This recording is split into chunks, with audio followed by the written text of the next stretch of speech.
yang bukan pekerja di dalam, tapi juga mitra yang nggak dikasih apa-apa, tapi jalan tengah. Dan kami berkomitmen. Ketika saya mengatakan kami berkomitmen, lalu teman-teman tanya, kira-kira dijalankan apa tidak? Anda lihat rekam jejak di Jakarta. Di rekam jejak di Jakarta kami tidak meninggalkan buruh dalam komitmen kami soal ini. Kita mencari kesepakatan apa jalan keluar untuk seluruh transportasi umum. Dan akhirnya ketemu. Berapa kali pertemuan? 77 kali pertemuan. Sampai selesai. Tapi sampai kesepakatan. Begitu sampai kesepakatan, sampai hari ini tenang, teduh, damai. Karena itu kesepakatan. Nah, kadang-kadang kita ini di pemerintahan itu nggak sabar. Pengennya cepet aja bikin aturan. Nanti kalau itu udah demo dihadepin paling 2-3 kali, habis itu hilang. Lah nggak bisa. Jangan begitu. Catat dengan baik. Itu cara mengamankannya. Dengan begitu perjuangan kita tuntas dan kami makin hari makin yakin. Insya Allah 14 Februari nantinya jadi hari perubahan Indonesia.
Assalamualaikum warahmatullahi wabarakatuh. Nama saya Dedi. Mohon maaf, saya kebetulan bukan dari buruh, ya, tapi dari ojol. Apa yang saya harapkan tadi sudah Pak Anies jawab mengenai mengenai kesejahteraan dan segala macam. Yang saya ingin tanyakan seperti ini, Pak. Kita diikat hubungan kerja itu dengan mitra, Pak. Nah, mitra ini buat saya adalah suatu pengalihan yang melegalkan perusahaan aplikator tidak mengikuti ketentuan sebagaimana yang ditetapkan oleh Undang-Undang Tenaga Kerja, Pak. Mereka tidak berhak atau tidak diwajibkan untuk membayar THR, BPJS Kesehatan. Ketika kita terjadi resiko di jalan juga itu tidak di-cover oleh mereka, Pak. Nah, ini mohon kepastian dari Pak Anies mengenai hal itu. Dan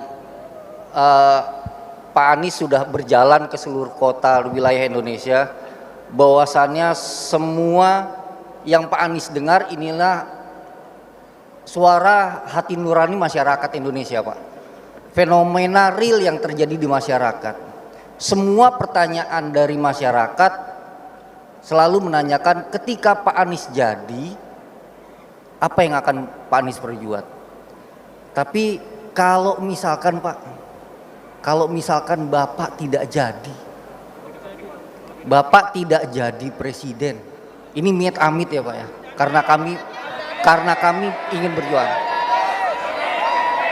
Apa tindak lanjut dari semua fenomena yang Bapak dengar selama ini?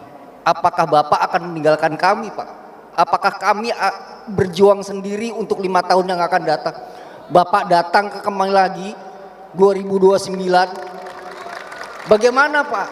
Semua orang menanyakan ketika Bapak jadi. Kalau Bapak nggak jadi gimana Pak nasib kami?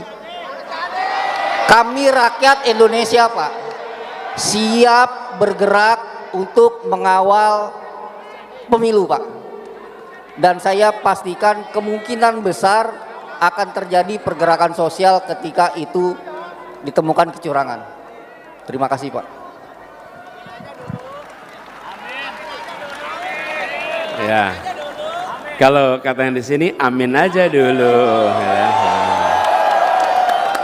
Ya, gini, Pak Dedi, terima kasih. Pak Dedi tanya tentang ini hubungannya kemitraan. Itu yang tadi saya sampaikan, Pak Dedi. Kita mempelajari dari beberapa tempat. Ketika hubungannya diubah menjadi hubungan kerja dalam pekerjaan itu, maka secara pembiayaan itu berubah total. Dan ujungnya demand harganya naik, demand turun. Dan ketika demand turun, makin hari makin kecil. Akhirnya usahanya malah jadi ada yang lengkang, ada yang keluar. Di Spanyol keluar. Nah, jadi maksud saya kita harus cari jalan tengah nih. Makanya tadi saya bilang, kalau kita bisa membuat di Indonesia yang bukan pekerja di dalam, tapi juga mitra yang nggak dikasih apa-apa, tapi jalan tengah, dan kami berkomitmen. Ketika saya mengatakan kami berkomitmen, lalu teman-teman tanya, kira-kira dijalankan apa tidak? Anda lihat rekam jejak di Jakarta. Di rekam jejak di Jakarta kami tidak meninggalkan buruh dalam komitmen kami soal ini. Oke? Jadi kami akan lakukan. Jadi kami berencana ketika kami mendapatkan kewenangan, di bulan-bulan pertama langsung ini dibahas. Langsung kita bentuk timnya, langsung bikin task force-nya, langsung bahas sama-sama. Saya ingatkan ketika kita mengundang seluruh operator transportasi umum di Jakarta. Itu lebih dari 27. Pertemuan pertama panasnya luar biasa. Saya belum pernah datang sebuah pertemuan sepanas itu. Panasnya luar biasa. Keras sekali. Kita mencari kesepakatan apa jalan keluar untuk seluruh transportasi umum. Dan akhirnya ketemu. Berapa kali pertemuan? 77 kali pertemuan. Sampai selesai, tapi sampai kesepakatan. Begitu sampai kesepakatan, sampai hari ini tenang, teduh, damai, karena itu kesepakatan.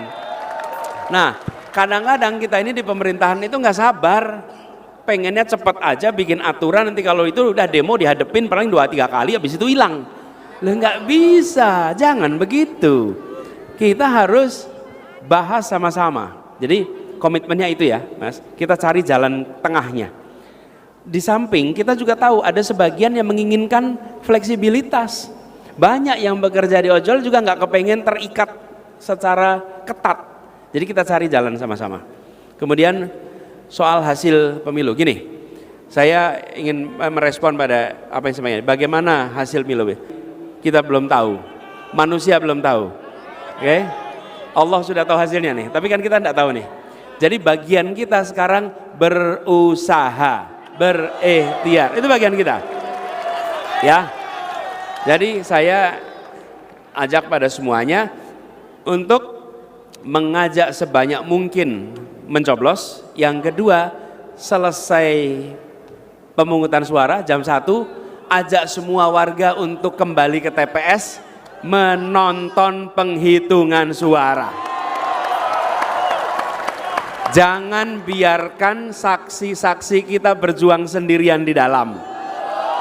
Jangan biarkan saksi-saksi kita mungkin terdesak di dalam. Seluruh warga panggil, ikut awasi, dan memastikan penghitungannya benar di tempat itu. Catat dengan baik. Itu cara mengamankannya. Dengan begitu perjuangan kita tuntas. Dan kami makin hari makin yakin, insya Allah 14 Februari nantinya jadi hari perubahan Indonesia. Makasih Pak Edi. Baik.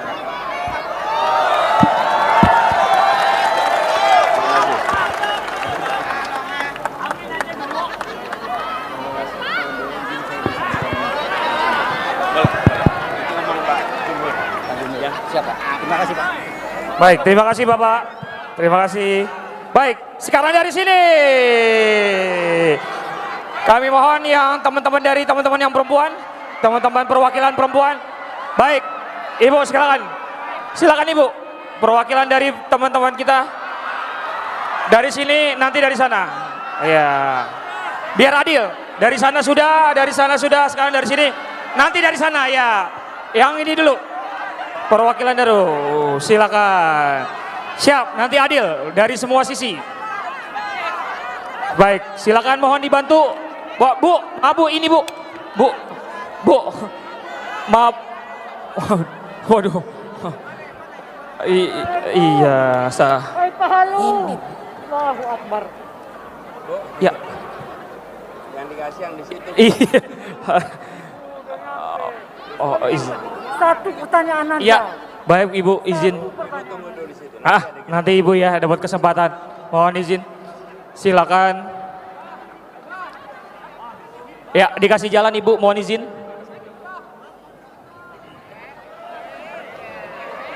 Silakan.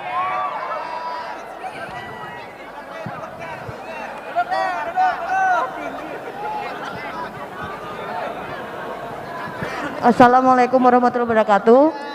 Abah perkenalkan, saya dari buruh Cikarang ayah, Bah. Dari buku Cikarang. Jadi dia dari Cikarang ada nggak? Dari Cikarang. Cikarang. Iya. Iya. Maaf. Iya. Enggak usah. Suaranya nggak usah, lebih nggak keras usah. lagi. Iya. Ya, biar Masih kedengaran. dengarkan? Iya, jadi Abah sebetulnya saya itu di keluarga yang 01 itu tuh cuma saya. Yang lainnya itu semua 02 Abah. Nah, di sini saya pengen meyakinkan keluarga saya karena sebetulnya keluarga saya itu banyak yang buruh.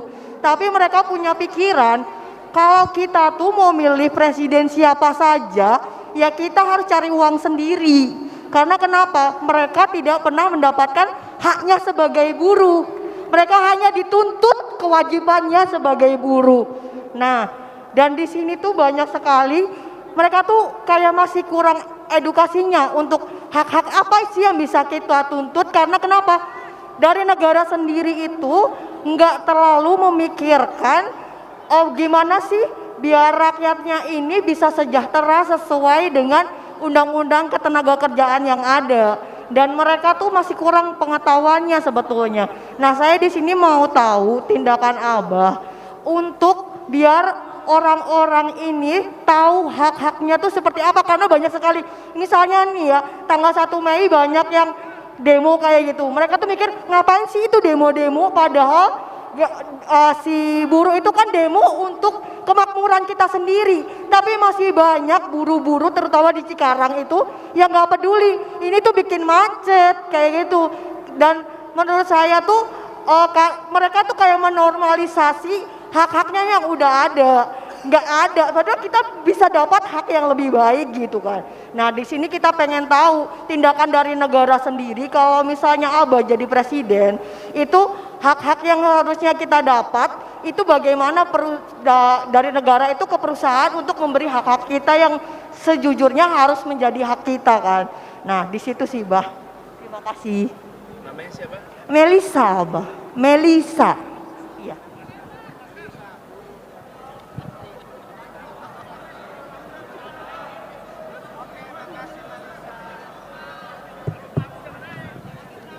Enggak apa-apa. Enggak harus buka masker, enggak apa-apa. Gini, Mbak Melisa. Jadi kalau berbicara dengan orang lain dan bicara pilihan, ajak untuk membandingkan. Nah, membandingkannya bukan membandingkan janji saja, tapi bandingkan pelaksanaannya di masa lalu. Karena itu paling mudah. Kan udah kejadian kan? Kalau besok, nah kita belum tahu nih. Tapi kalau masa lalu udah kelihatan. Bila dahulu menunaikan yang dijanjikan, besok akan melaksanakan juga. Tapi bila dulu berjanji dan tidak dilaksanakan, ya besok juga nggak akan melaksanakan. Betul tidak? Kalau janjinya akan bersama dengan rakyat terus, ya bersama rakyat terus sampai di akhir. Tapi kalau bersama rakyat terus di tengah jalan tahu-tahu nggak bersama rakyat lagi, terus di mana? Ya, jadi Anda ajak begitu. Lalu yang kedua, kami insya Allah berkomitmen untuk memastikan agar ada badan khusus, unit khusus yang tugasnya merespon laporan-laporan tentang hak-hak yang tidak dipenuhi, yang tugasnya memastikan hak-hak itu dipenuhi, karena itu ada di dalam kontrak, itu ada dalam aturan, dan itu harus dilaksanakan. Pemerintah tidak boleh abai. Dan saya menemukan di kota-kota yang jauh dari Jakarta, di mana di situ seringkali perhatian media kecil, sosial media kecil, sehingga ketika terjadi penyimpangan dan pemerintah itu abai, buruh tidak bisa berbuat apa-apa. Lapor ke pemerintah setempat pun tidak direspon. Ngomong di sosial media nggak jadi trending topik. Dan kalau ketahuan bisa muncul masalah. Karena itu kalau ada hari ini yang tetap datang pakai masker, hargai. Karena belum tentu itu memudahkan bagi yang bersangkutan kalau membuka masker. Betul nggak? Ya. Jadi dengan cara begitu kita melindungi. Gitu ya, Melisa. Terima kasih.